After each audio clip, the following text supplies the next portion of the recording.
Hi guys, welcome back to my channel. तो guys, कल मेरे पास एक कमेंट आया था। किसी ने लिखा था कि आपकी आवाज़ तो ब्लड लिंक वाली दीदी जैसी लग रही है जिनका चैनल डिलीट हो गया है। तो शायद बहुत लोगों को पता नहीं है कि वो मेरा ही चैनल था, एशियन बीएल ड्रामा लवर। वो डिलीट हो गया मंगास शेयर करने की वजह से, लेकिन डिस्क्रिप्शन बॉक्स में मेरे नए चैनल का लिंक है, आप लोग प्लीज़ सब्सक्राइब कर लेना। ओके, तो आज का पार्ट शुरू करते हैं। आज का पार्ट आप लोग पूरा सुनना, आज बहुत कुछ होने वाला है। वैन रोहान, मेंग याओ और ने होसेंग एक कसिनो में थे जिसका नाम नाइटलेस था। वैन रोहान जब पैदा हुआ था तो वो अपनी पास्ट लाइफ की मेमोरीज के साथ पैदा हुआ था। वो बचपन से ही अपने दोनों बेटों वेंचाओ और वेंचू को कहानियाँ सुनाया करता था कि किस तरह वेंचू को नी मिंगजे ने बुरी तरह मार डाला और वेंचाओ को वे वुशन ने। वो अपने बेटों के मन में हमेशा जहर घोलता आया था, और फिर जब उसका सामना चाइल्ड वेइंग से हुआ और उसने देखा कि वेइंग की लाइफ तो बहुत अच्छी है, वो अपने पेरेंट्स के साथ बिल्कुल पीसफुली रह रहा है, ये बात उससे बर्दाश्त नहीं हुई और उसने अपने आदमियों को भेजकर वेइंग के पेरेंट्स को मरवा दिया। वेइंग को जिंदा छोड़ दिया था जिससे वो तड़पते हुए सब कुछ देखे, लेकिन उसने वेइंग पर नज़र रखना अभी तक नहीं छोड़ा था। अब उसने वेइंग के एडॉप्टेड पेरेंट्स को भी उस दिन एक्सीडेंट में मरवा दिया। ये काम भी उसने इतनी चालाकी से किया था कि कभी किसी को पता ही नहीं चला कि वो एक एक्सीडेंट नहीं था, बल्कि उसने ही मरवाया था। फिर वैन रोहान का सामना मेंग याओ से हुआ था। मेंग याओ को तो वो देखकर ही जान से मार देना चाहता था, क्योंकि उसकी मौत का जिम्मेदार वही था। लेकिन वो मेंग याओ को इतनी आसान मौत नहीं देना चाहता था, इसलिए उसने मेंग याओ का ट्रस्ट गेन करना शुरू किया और उसे काफ़ी सारे इवेंट्स और मूवीज़ दिलवाईं जिससे मेंग याओ उस पर विश्वास कर सके। नी मिंगजे को हैंडल करना थोड़ा डिफ़िकल्ट था, लेकिन उसका फादर एक फूल था। वैन रोहान ने जानबूझकर गुसू में गैंग अटैक्स करवाए, जिससे नी मिंगजे और उसके फादर दोनों ही उसके खिलाफ सबूत ढूंढने में लगे रहे, लेकिन आज तक कभी इकट्ठा नहीं कर पाए। और एक दिन नी मिंगजे के फादर की भी वैन रोहान ने जान ले ली, और अब वो नी मिंगजे के छोटे भाई हुएसांग का विश्वास पाने की कोशिश कर रहा था, जिससे वो नी मिंगजे के बारे में जानकारी लेता रहे। लेकिन लैन शिचैन का सामना उससे बहुत दिनों बाद हुआ था। शिचैन को देखते ही उसने शू यांग को उस पर हमला करने के लिए भेज दिया था, और वैन रोहान को अभी तक यही लग रहा था कि शिचैन तो अब तक मर भी चुका होगा। अब वो हुएसांग को मारने का सोच रहा था, और उसे मारने का इल्ज़ाम वो मेंग याओ के ऊपर लगा देने वाला था। इस तरह मेंग याओ अपना सारा फेम, अपना करियर, सब कुछ खो देता। मेंग याओ और हुएसांग साथ में बैठे हुए थे, वो उसे ड्रिंक सर्व किए जा रहा था। वेंचाओ को ऑलरेडी वैन रोहान ने वे वुशन को मारने का ऑर्डर दे दिया था। अब तक तो वे वुशन मर भी गया होगा। वो ये सब सोच ही रहा था कि तभी हुएसांग वाइन पीने के बाद कहने लगता है, मुझे थोड़ा ठीक फील नहीं हो रहा। जैसे ही वो उठकर वहाँ से जाने लगता है, अचानक से वो बेहोश हो जाता है। ये देखने के बाद वैन रोहान जानबूझकर मेंग याओ से कहता है, ये तुमने क्या किया? वो बेहोश कैसे हो गया? मेंग याओ उससे कहता है, मैनेजर वैन, ज़्यादा शॉक्ड मत होइए, मुझे सब कुछ पता है। आपको क्या लगता है मैं क्यों हुएसांग और मिंगजे के साथ इतना समय बिताता आ रहा था? मैं हमेशा सोचता था कि मेरे पास तो इतना टैलेंट भी नहीं है, फिर भी आप इतने सारे लोगों में से मुझे ही क्यों चूज़ करते हैं? क्योंकि आप मुझे बहुत पहले से जानते हैं। वैन रोहान, तुम्हें भी सब कुछ याद है ना, जिस तरह मुझे सब कुछ याद है? वैन रोहान कहता है, तुम्हें सब कुछ याद है, फिर भी तुम यहाँ मेरे सामने खड़े हो। मेंग याओ कहता है, आपसे पहले मैं ऑलरेडी शू यांग से बातें कर चुका था। आपने शू यांग को जो शिचैनगा पर अटैक करने के लिए कहा था, मैं वो अटैक रुकवा चुका हूँ, और वो खुद शिचैनगा और चीफ निये को यहाँ का रास्ता बता देने वाला है। वो सब यहाँ आते ही होंगे, और अगर आपके प्लान के अकॉर्डिंग वेंचाओ भी वे वुशन को ले जा चुका है, तो वांगजी भी उसे ढूंढते हुए यहाँ आ रहा होगा। वैन रोहान उससे कहता है, तुमने क्या प्लान बनाया हुआ है? मेंग याओ कहता है, जिस तरह आपको याद है कि आपको किसने मारा था, बिल्कुल उसी तरह मुझे भी अच्छे से याद है कि मुझे किसने मारा था। आप मुझे जान से मारना चाहते हैं ना? ठीक है, लेकिन मुझे मारने से पहले प्लीज़ मुझे एक बार लैन शिचैन से मिलने देना। वैन रोहान उसकी बातों पर हंसने लगता है। कुछ समय बाद शिचैन, नी मिंगजे, वांगजी और जेंगचा नाइटलेस कैसीनो पहुंच जाते हैं। कैसीनो बहुत बड़ा था। वांगजी बार बार इधर उधर जा रहा था और वेइंग को ढूंढ रहा था, लेकिन उसे वेइंग कहीं नहीं दिख रहा था। कैसीनो में बहुत भीड़ थी, लोग अजीब से गेम्स खेल रहे थे, कोई डांस कर रहा था, कहीं म्यूजिक प्ले हो रहा था, किसी का भी ध्यान उन चारों पर नहीं था। तभी उनकी नज़र जिन गंगवाइयों पर जाती है जो सामने से चला आ रहा था। चारों तुरंत भीड़ में छुपने की कोशिश करते हैं और ऑब्जर्व करने की कोशिश करते हैं कि मेंग्याओ क्या करने वाला है। कुछ लोग मेंग्याओ को गेम प्ले करने के लिए बुलाते हैं, लेकिन मेंग्याओ कह देता है आज मैं बहुत थक गया हूँ, आज मैं नहीं खेल पाऊँगा। तभी दूसरा एक आदमी कहता है हुएसांग कहाँ है, वो तो हमेशा तुम्हारे साथ होता है। मेंग्याओ कहता है उसे नींद आ रही थी तो वो सो गया है। ये सुनते ही नी मिंगजे से अपना गुस्सा बर्दाश्त नहीं होता और वो भीड़ से बाहर निकल आता है। वो जिन गंगवाइयों का कॉलर पकड़ते हुए कहता है बास्टर्ड, मेरा भाई कहाँ है। इससे पहले वो और कुछ कर पाता, गार्ड्स वहाँ आ जाते हैं और वो नी मिंगजे, जेंगछा और लैन चिचैन को घेर लेते हैं। एक गार्ड कहता है वैन जुलियो कहाँ है, उसे अभी लीडर वैन के साथ होना चाहिए। तभी दूसरा गार्ड कहता है मैंने उसे थोड़ी देर पहले वेंचाओ के साथ ऊपर जाते हुए देखा। वांगजी जैसे ही सुनता है कि वेंचाओ ऊपर गया हुआ है, वो तुरंत समझ जाता है कि वुयिंग भी उसी के साथ होगा। लैन चिचैन आंखों ही आंखों में वांगजी को इशारा करता है और वांगजी मौका देखते ही वहाँ से निकल जाता है। उस बिल्डिंग में ऑलमोस्ट 50 फ्लोर्स थे और वांगजी को ये तो पता था कि वुयिंग इसी बिल्डिंग में है, लेकिन किस फ्लोर पर है इसका उसे कोई आइडिया नहीं था। वो हर फ्लोर पर देखते हुए अपने मन में बस यही बोल रहा था वुयिंग बिल्कुल सेफ है, उसे कुछ नहीं हुआ है। दूसरी तरफ वुयिंग को धीरे धीरे होश आता है। उसे बहुत हेडेक हो रहा था और डिजीनेस फील हो रहा था। वो सोचने लगता है कि क्या वो लास्ट नाइट ड्रंक हो गया था, लेकिन उसके हैंगओवर्स कभी भी इस तरीके के तो नहीं थे। वो जब आंखें खोलता है तो वो अपने अपार्टमेंट में नहीं था। उसके चारों ओर ब्लैक वॉल्स थीं, लेदर चेयर्स थीं। उसका हेड ब्लड से कवर्ड था। इससे पहले वो कुछ और समझ पाता, उसके शोल्डर्स पर कोई बहुत हार्ड किक करता है। वुयिंग अपने शोल्डर्स पे टाइटली पकड़ता है। वो मन में सोच रहा था कि ये क्या हो रहा है, कोई क्यों उसे मारना चाहता है। वो सामने और कोई नहीं वेंचाओ ही था। वेंचाओ उससे कहता है मुझे तुमसे डर नहीं लगता, बिल्कुल भी डर नहीं लगता। वुयिंग को ये आवाज़ जानी पहचानी लग रही थी। ये वही चीख थी, ये वही आवाज़ थी जो वो अपने डरावने सपनों में सुना करता था। वेंचाओ फिर वुयिंग से कहता है तुम मेरे सामने कुछ नहीं हो, तुम मुझे कभी हर्ट नहीं कर सकते, और उसे घुटनों पर बैठने पर मजबूर करता है। वुयिंग उससे कहता है तुम हो कौन, मैं तुम्हें जानता तक नहीं हूँ। मैंने तुम्हारे साथ किया क्या है जो मुझसे इस तरह पेश आ रहे हो। वेंचाओ कहता है तुमने मुझे जान से मारा था, मुझे टॉर्चर किया था, ह्यूमिलिएट किया था। मेरे फादर ने मुझे सब कुछ बताया है कि तुमने मेरी बॉडी के साथ क्या क्या किया था। वुयिंग उससे कहता है ये तुम क्या बकवास किए जा रहे हो, मैंने तुम्हारे साथ कुछ भी नहीं किया, मैं तुम्हें जानता तक नहीं हूँ। वेंचाओ कहता है मेरे सामने भोले बनने का नाटक मत करो, हमारी पास्ट लाइफ में क्या हुआ था तुम्हें सब याद है, मैं तुम्हें जान से मार दूंगा। वुयिंग कहता है अपने डैड की कही हुई स्टोरीज की वजह से तुम मुझे जान से मार देना चाहते हो। जो भी कुछ पास्ट में हुआ वैसा अब कुछ भी नहीं है। तभी अचानक दरवाज़ा खुलता है। कुछ गार्ड्स आकर वेंचाओ से कहते हैं इंटरप्ट करने के लिए सॉरी लीडर, लेकिन वैन जुलियो कहाँ है। लीडर वैन को उनकी ज़रूरत है, वो सब लोग यहाँ आ गए हैं। ये सुनते ही वेंचाओ फिर अपनी शेकिंग वॉइस में कहने लगता है वो सब यहाँ हैं, इस बार मैं उन सबको नहीं जीतने दूंगा। वो अपने पास से गन निकालता है। उसका हाथ इतनी बुरी तरह कपकपा रहा था कि वुयिंग सोच रहा था कहीं वेंचाओ हड़बड़ाहट में सच में शूट ना कर दे। वुयिंग वहाँ से भागने का सोचता है, लेकिन वेंचाओ गन उसकी तरफ पॉइंट कर देता है और उससे कहता है मुझे तुमसे डर नहीं लगता, आज मैं तुम्हें जान से मार दूंगा। ये सब देखते हुए वुयिंग को अब बस टायर्ड फील हो रहा था। वो मन में सोच रहा था गार्ड्स ने कहा कि वो सब यहाँ आ गए हैं, क्या उनमें लंजा भी है। मुझे अभी लंजा से बात करनी है, मैं ऐसे नहीं मर सकता।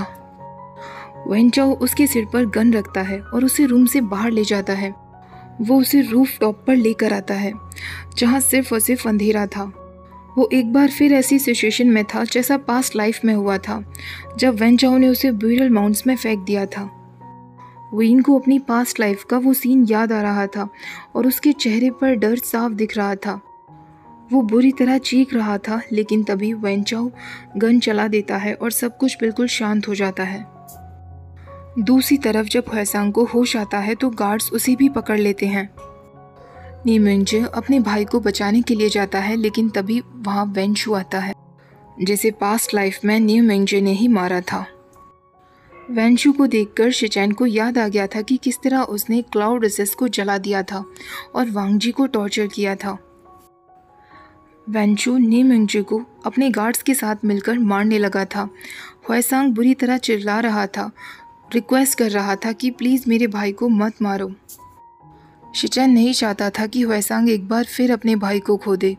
उसे सिर्फ एक ही रास्ता नज़र आता है, वो तुरंत अपनी तलवार को बुलाता है। शिचैन वो सारे गार्ड्स को जिन्होंने जेंगचा को पकड़े हुए था और हुएसांग को पकड़े हुए था धीरे धीरे करके मारने लगता है।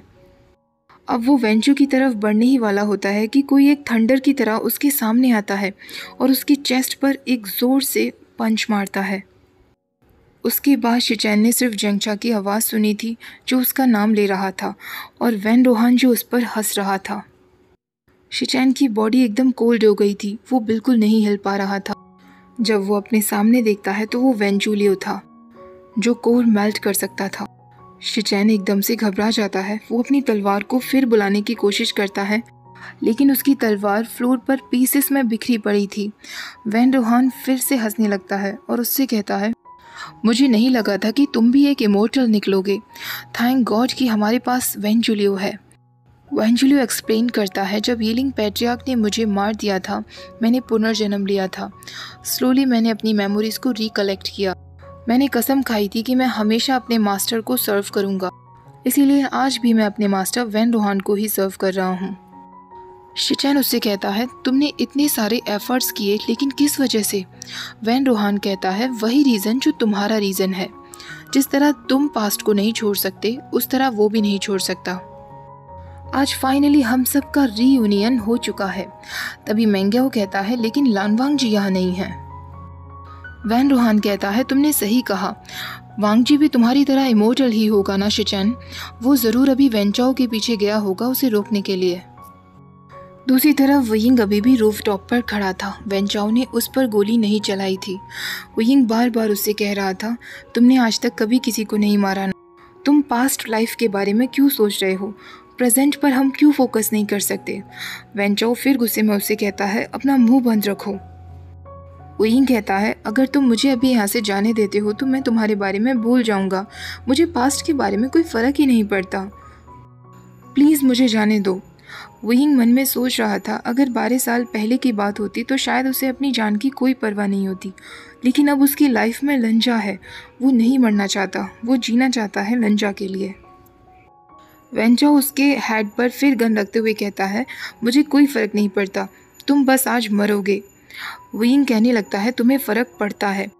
तुम हमेशा इस बारे में सोचोगे कि तुमने एक बेगुनाह को जान से मारा, वो भी अपनी पास्ट लाइफ को लेकर। क्या पता मैं घोस्ट बन जाऊं और तुम्हें डराने लगूं। लास्ट टाइम भी तो मैंने यही किया था ना। मैं बस अपनी लाइफ जीना चाहता हूं। मैं तुम्हें अकेला छोड़ दूंगा, प्लीज़ मुझे जाने दो। वेंचाओ धीरे धीरे करके गन उसके हेड से हटाने लगा था। वुयिंग मन में सोचने लगता है, इससे पहले कि वो अपना मन बदल दे मुझे जल्दी से भागना होगा। वुयिंग अपनी एल्बो से वेंचाओ के स्टमक पर बहुत ज़ोर से मारता है। वेंचाओ तुरंत गन चला देता है, लेकिन वुयिंग फिर बच गया था। वुयिंग फ्लोर पर गिर जाता है और उससे कहता है, मैं तुम्हें हर्ट नहीं करूँगा, मैं प्रॉमिस करता हूँ, मुझे बस जाने दो। मैं थक गया हूँ और घर जाना चाहता हूँ। वेंचाओ उससे कहता है, क्यों, क्या तुम्हें मुझसे नफ़रत नहीं है? मेरे फादर ने तुम्हारे पेरेंट्स को मार डाला। वुयिंग फिर उससे कहता है, मैंने कहा ना, जो पास्ट में हुआ। एकदम से वुयिंग चुप हो जाता है तो वेंचाओ कहता है, मैं पास्ट की बात नहीं कर रहा, मैं अभी की बात कर रहा हूँ। जब तुम छोटे थे तो तुम्हारे पेरेंट्स पर मेरे फादर ने ही हमला करवाया था। सिर्फ इतना ही नहीं, जांग फैमिली पर जो हमला हुआ था उसमें भी मेरे फादर का ही हाथ था। तुम कहते हो कि जो पास्ट में हुआ उसे पास्ट में ही रहने दो, लेकिन आज भी सब कुछ सेम है, कुछ भी नहीं बदला है और ना ही कभी बदलेगा। वुयिंग रोते हुए कहता है, तो ये सब तुम लोगों ने करवाया, वो भी बस इस वजह से क्योंकि तुम पास्ट को नहीं छोड़ सकते? अगर ये सब तुम भूल गए होते तो आज कुछ भी नहीं हुआ होता। वेंचाओ कहता है, कभी भी कुछ नहीं बदल सकता।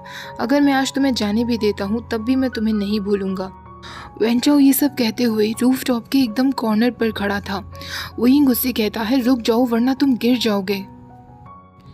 वेंचाओ उससे कहता है, तुम मेरा पीछा क्यों नहीं छोड़ते हो वेयिंग? हर रात बचपन से मुझे सपना आया है किस तरह तुमने मुझे टॉर्चर किया है। वेयिंग फिर उससे कहता है, मैंने कहा रुक जाओ वरना तुम गिर जाओगे। वेंचाओ के हाथ में अभी भी गन थी। वेयिंग उसकी तरफ बढ़ रहा था जैसे वो उसे गिरने से बचा सके, लेकिन वेंचाओ ट्रिगर दबा देता है। वेयिंग तुरंत ग्राउंड पर गिर जाता है और उसकी पूरी बॉडी से सिर्फ खून ही खून बह रहा था। वेंचाओ गन को रूफ टॉप पर ही गिरा देता है और वो खुद बिल्डिंग से नीचे कूद जाता है। गिरते वक्त उसके चीखने की आवाज़ से वांगजी एकदम से रुक जाता है, जो अभी भी सीढ़ियाँ चढ़ रहा था। वो विंडो के बाहर देखता है तो लोग बातें कर रहे थे। एक वुमन कहती है, किसी ने बिल्डिंग के रूफ टॉप से छलांग लगा दी है। वांगजी फिर मन में कहता है, वेयिंग प्लीज़ सेफ रहना। तभी एक दूसरी लेडी कहती है, ये तो वेंचाओ है, वैन रोहान का बेटा। इसने रूफ टॉप से छलांग क्यों लगा दी? सब लोगों का ध्यान अब वेंचाओ की बॉडी की तरफ हो गया था। वांगजी अब और इंतज़ार नहीं कर सकता था। वो तुरंत अपनी तलवार बुलाता है और उड़ते हुए सीधे रूफ टॉप पर पहुंच जाता है। वो देखता है कि वेयिंग रूफ टॉप पर खून से लथपथ था। वांगजी वेयिंग का नाम लेते हुए उसकी तरफ भागता है। ऐसा नहीं हो सकता, वेयिंग ऐसा नहीं कर सकता, वो उसे छोड़कर नहीं जा सकता। वो अपने मन में बार बार प्रे कर रहा था और वेयिंग से रिक्वेस्ट कर रहा था। इससे पहले कि वांगजी वेयिंग की तरफ आ पाता, वेंजुलियो उसके सामने आ जाता है और उसके शोल्डर्स को टाइटली पकड़ लेता है। वांगजी सोचने लगता है, वेंजुलियो क्या वो भी एक इमोर्टल है? वांगजी तुरंत अपनी तलवार निकालता है और वेंजुलियो के सारे अटैक्स को ब्लॉक करता है। वो वेंजुलियो पर हमला नहीं करता, बस उसके अटैक्स को ब्लॉक करता है, क्योंकि उसे पता था कि जैसे ही वेंजुलियो को मौका मिलेगा वो कोर मेल्ट करने की कोशिश करेगा। वांगजी उसके हर वार से बचता है, लेकिन वेंजुलियो अचानक से उसकी तलवार पकड़ लेता है और फ्लोर पर नीचे फेंक देता है। जैसे ही वेंजुलियो वांगजी के कांटेक्ट में आने वाला था उसकी कोर मेल्ट करने के लिए, अचानक से एक गन शॉट की आवाज़ आती है और वेंजुलियो फ्लोर पर नीचे गिर जाता है। वो वहीं की वहीं मर जाता है। वेंजुलियो मर चुका था। वेयिंग गन को नीचे गिराता है। वो हंसने की कोशिश करता है, लेकिन उसके मुंह से और भी ज़्यादा ब्लड निकलने लगता है। वो वांगजी से कहता है, लंजा लकी शॉट था ना? वांगजी तुरंत उसके पास जाता है, उसे अपनी गोद में लिटा लेता है, लेकिन वेयिंग की स्किन और भी वाइट होती जा रही थी। उसका बहुत ब्लड लॉस हो चुका था। वांगजी वेयिंग के वाउंड पर अपना हाथ रख लेता है और स्ट्रांगली प्रेस करता है जिससे और ज़्यादा ब्लड लॉस ना हो। वो बार बार प्रे कर रहा था, वेयिंग को स्पिरिचुअल एनर्जी देने की कोशिश कर रहा था, लेकिन कुछ नहीं हो सकता था। वेयिंग का ऑलरेडी बहुत ब्लड लॉस हो चुका था। वांगजी पैनिक होते हुए कहता है, नहीं वेयिंग तुम्हें कुछ नहीं होगा। वो वेयिंग को अपनी चेस्ट से लगा लेता है। वेयिंग अपने पेल लिप्स से ही मुस्कुराते हुए कहता है, मुझे नहीं पता था कि क्या चल रहा था, मुझे अब तक नहीं पता था लंजा। धीरे धीरे वेयिंग की आंखें बंद होने लगती हैं। वांगजी फिर उसे टाइटली पकड़ते हुए कहता है, प्लीज़ मेरे साथ रहो। वेयिंग वांगजी के चीक्स पर हाथ रखते हुए कहता है, मुझे खुशी है कि तुमने मुझे फिर से ढूंढ लिया लंजा। चाहे हमारा पास्ट कुछ भी रहा हो, पर मुझे खुशी है कि हम दोनों मिले। वेयिंग के फेस पर अभी भी स्माइल थी और उसकी आंखें बंद हो जाती हैं। वांगजी बार बार उसे शेक करता है, उससे कहता है, नहीं वेयिंग तुम मुझे छोड़कर नहीं जा सकते, मैं तुम्हारे साथ हूँ, तुम्हें कुछ नहीं होगा। लेकिन वेयिंग की आंखें नहीं खुल रही थीं। वो अब सांस भी नहीं ले रहा था। वो अब एक स्टैचू बन चुका था। लेकिन वांगजी एक्सेप्ट करने के लिए तैयार नहीं था। ऐसा फिर से नहीं हो सकता। वो फिर से वेयिंग को नहीं खो सकता। वो फिर वेयिंग से रिक्वेस्ट करता है, मुझे छोड़कर मत जाओ। वो वेयिंग की बॉडी को अपने गले से लगाए रखता है, लेकिन उसका कोई रिस्पॉन्स नहीं आता। वांगजी खुद को बार बार वेयिंग की चेस्ट से लगाने की कोशिश करता है कि शायद वो वेयिंग की ब्रीदिंग सुन सके, लेकिन अब उसे कोई आवाज़ नहीं आ रही थी। ओके गाइस, तो इसी सैड एंडिंग के साथ हमें ये पार्ट ख़त्म करना होगा। मैंने कहा था कि इस पार्ट में बहुत कुछ होने वाला है। वेयिंग मर चुका है, क्या वेयिंग वापस आएगा? और अगर आएगा भी तो कैसे? इसका जवाब अभी तो मैं आपको नहीं दे सकती, लेकिन वांगजी कैसे भी करके उसे वापस तो लेकर ज़रूर आएगा, ये तो पक्का है। ओके, तो मिलते हैं नेक्स्ट वीडियो में। वीडियो पसंद आई हो तो लाइक शेयर, चैनल को सब्सक्राइब करना मत भूलिएगा।